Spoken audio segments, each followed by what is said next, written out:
अपने इन्वेस्टमेंट्स के पोर्टफोलियो को डाइवर्सिफाई करना हो या अपने इन्वेस्टमेंट्स की जर्नी की शुरुआत करनी हो, इन सभी चीज़ों के लिए म्यूचुअल फंड हमेशा ही सही होते हैं। लेकिन कौन से म्यूचुअल फंड में इन्वेस्टमेंट्स करना है और कौन से प्लेटफॉर्म का इस्तेमाल करके आपको म्यूचुअल फंड में इन्वेस्टमेंट्स करना है, म्यूचुअल फंड के रिटर्न इन सारी चीज़ों पर भी डिपेंड करते हैं। इससे पहले मैंने बहुत सारी वीडियोस में बताया है कि आखिर म्यूचुअल फंड क्या होते हैं, म्यूचुअल फंड में इन्वेस्टमेंट्स कैसे करते हैं और कौन कौन से प्लेटफॉर्म का इस्तेमाल करके म्यूचुअल फंड में इन्वेस्टमेंट्स किया जाता है। और मैंने बहुत सारी वीडियोस में ऐसा भी बताया है कि कौन कौन से म्यूचुअल फंड में आपको इन्वेस्टमेंट्स करना चाहिए और कौन कौन से म्यूचुअल फंड्स में आपको इन्वेस्टमेंट्स नहीं करना चाहिए। तो अगर आपको म्यूचुअल फंड के बारे में इन डिटेल में जानना है तो मेरी वीडियोस को चेकआउट कर सकते हैं, आपको लिंक जो है वो डिस्क्रिप्शन में मिल जाएगी। म्यूचुअल फंड में इन्वेस्टमेंट्स करने वालों की सबसे बड़ी गलती तब होती है जब ये लोग बैंक के द्वारा म्यूचुअल फंड्स में इन्वेस्टमेंट्स करते हैं। नमस्कार, मैं विमल आप सभी का स्वागत करता हूं आपके अपने यूट्यूब चैनल पर, जहां पर आज की इस वीडियो में एक्सप्लोर करेंगे म्यूचुअल फंड्स को। आज की जो वीडियो है ये काफी ज्यादा इंपॉर्टेंट होने वाली है, क्योंकि आज की इस वीडियो में मैं आपको बताने वाला हूं कि बैंक के द्वारा म्यूचुअल फंड में इन्वेस्टमेंट करने के क्या क्या डिसएडवांटेजेस होते हैं। तो आज का ये जो वीडियो है ये काफी ज्यादा इंटरेस्टिंग होने वाला है। तो आज की इस वीडियो को शुरू करने से पहले हमेशा की तरह इस वीडियो को कर देना लाइक, शेयर। इसी के साथ साथ अगर अभी तक आप लोगों ने इस चैनल को सब्सक्राइब नहीं किया है तो क्या कर रहे हो यार, इस चैनल को सब्सक्राइब करो, क्योंकि स्टॉक मार्केट, इन्वेस्टमेंट्स और फाइनेंस के बारे में बहुत सारी चीजें मैं आपके साथ शेयर करता रहता हूँ, तो चैनल को सब्सक्राइब करना तो बनता है। वैसे तो म्यूचुअल फंड में इन्वेस्टमेंट्स करने के लिए मार्केट में बहुत सारे प्लेटफॉर्म से आप डीमैट अकाउंट के थ्रू अप्लाई कर सकते हैं, आप कंपनी की ऑफिशियल वेबसाइट पर जाकर अप्लाई कर सकते हैं और इसी के साथ साथ आप बैंक के थ्रू भी अप्लाई कर सकते हैं म्यूचुअल फंड्स के लिए। अगर आप म्यूचुअल फंड की वेबसाइट से इन्वेस्टमेंट्स करते हैं म्यूचुअल फंड में या डीमैट अकाउंट से म्यूचुअल फंड में इन्वेस्टमेंट्स करते हैं तो ये दोनों चीज़ें काफ़ी ज़्यादा बेटर हैं एज कम्पेयर टू बैंक के द्वारा म्यूचुअल फंड में इन्वेस्टमेंट्स करने की। अगर आप बैंक के पास जाते हो म्यूचुअल फंड में अप्लाई करने के लिए या म्यूचुअल फंड में इन्वेस्टमेंट्स करने के लिए, तो बैंक हमेशा आपको ऑफर करेगा रेगुलर म्यूचुअल फंड्स। अगर आप म्यूचुअल फंड में नया नया इन्वेस्टमेंट्स कर रहे हैं तो मैं आपको बता देता हूँ कि म्यूचुअल फंड में दो तरीके की इन्वेस्टमेंट्स होती हैं। अगर आप म्यूचुअल फंड में नया नया इन्वेस्टमेंट्स कर रहे हैं तो मैं आपके लिए बता देता हूँ कि म्यूचुअल फंड में इन्वेस्टमेंट्स करने के दो तरीके होते हैं, दो प्लान्स होते हैं। सबसे पहले आता है डायरेक्ट प्लान। डायरेक्ट प्लान में क्या होता है कि जब कभी भी हम लोग इन्वेस्टमेंट्स करते हैं तो डायरेक्ट कंपनीज के म्यूचुअल फंड में इन्वेस्टमेंट्स करते हैं। डायरेक्ट प्लान में आपका एक्सपेंस रेशियो जो है वो बहुत कम होता है as compare to regular plan, क्योंकि यहाँ पर किसी भी तरीके का इंटरमीडिएट नहीं होता है और आप डायरेक्टली किसी भी म्यूचुअल फंड की कंपनी में इन्वेस्टमेंट्स करते हैं। और इसी के साथ साथ म्यूचुअल फंड में इन्वेस्टमेंट्स करने के लिए सेकंड प्लान आता है regular plan. Basically regular plan में होता क्या है कि आपकी और म्यूचुअल फंड कंपनी के बीच में जो होते हैं वो एजेंट्स होते हैं, फिर चाहे वो बैंक हो या किसी अदर तरीके के एजेंट्स हो, ये बीच में होते हैं। तो जब कभी भी हम लोग रेगुलर म्यूचुअल फंड्स में इन्वेस्टमेंट्स करते हैं तो यहाँ पर जो इसका एक्सपेंस रेशियो है वो डायरेक्ट म्यूचुअल फंड्स के कंपेरिजन में काफी ज्यादा होता है। एग्जाम्पल के तौर पर अगर आप इन्वेस्टमेंट्स करते हैं डायरेक्ट म्यूचुअल फंड में तो यहाँ पर इसका एक्सपेंस रेशियो हो सकता है 1% तक का।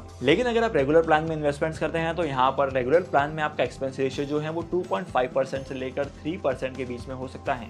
ये तो मैंने सिर्फ एग्जाम्पल के लिए बताया है, यहाँ पर ये जो फिगर है ये वेरी कर सकते हैं। तो बैंक के थ्रू म्यूचुअल फंड में इन्वेस्टमेंट्स करने का सबसे पहला रीजन था कि बैंक प्रमोट करती है रेगुलर म्यूचुअल फंड्स, और इसी के साथ साथ इन्वेस्टमेंट्स न करने का सेकंड रीजन है कि बैंक के पास कुछ सेलेक्टेड म्यूचुअल फंड्स ही मिलते हैं हमेशा। अगर आपको अपने इन्वेस्टमेंट्स के पोर्टफोलियो को डाइवर्सिफाई करना है तो बैंक आपको ज्यादा ऑप्शन नहीं दे पाएगा, क्योंकि बैंक सिर्फ और सिर्फ उन म्यूचुअल फंड्स को प्रमोट करते हैं जिसमें उनका फायदा होता है। फिर भले ही आपको नुकसान हो जाए लेकिन बैंक का तो फायदा हो रहा है और इसीलिए बैंक उन म्यूचुअल फंड्स को प्रमोट करते हैं जिसमें बैंक का फायदा होता है। और अपने इन्वेस्टमेंट्स के पोर्टफोलियो के डाइवर्सिफिकेशन की तो बात छोड़ो, बैंक वाले सिर्फ और सिर्फ उन म्यूचुअल फंड को प्रमोट करते हैं जो इन हाउस म्यूचुअल फंड्स होते हैं। मतलब सपोज आप आईडीबीआई बैंक में गए तो आईडीबीआई बैंक उन्हीं म्यूचुअल फंड में इन्वेस्टमेंट्स करने के लिए कहेगा जो आईडीबीआई बैंक के म्यूचुअल फंड्स होंगे।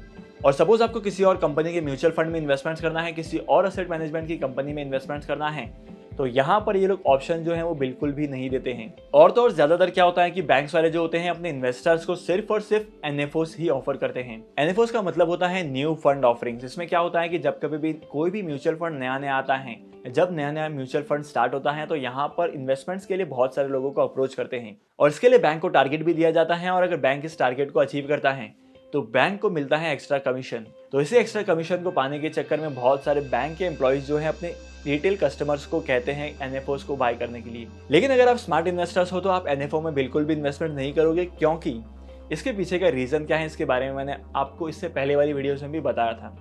अगर अभी तक आप लोगों ने उस वीडियो को चेकआउट नहीं किया तो उस वीडियो को चेकआउट कर सकते हैं।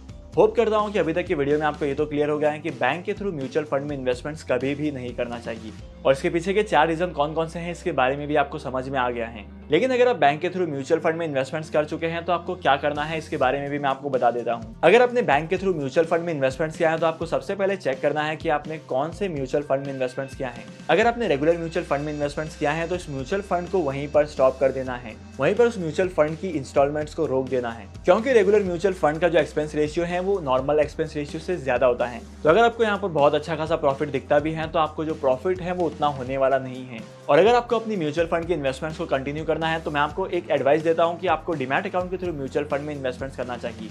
जिस डीमैट अकाउंट में आप शेयर्स को होल्ड करते हैं वही डीमैट अकाउंट आप इस्तेमाल कर सकते हैं म्यूचुअल फंड में इन्वेस्टमेंट्स करने के लिए।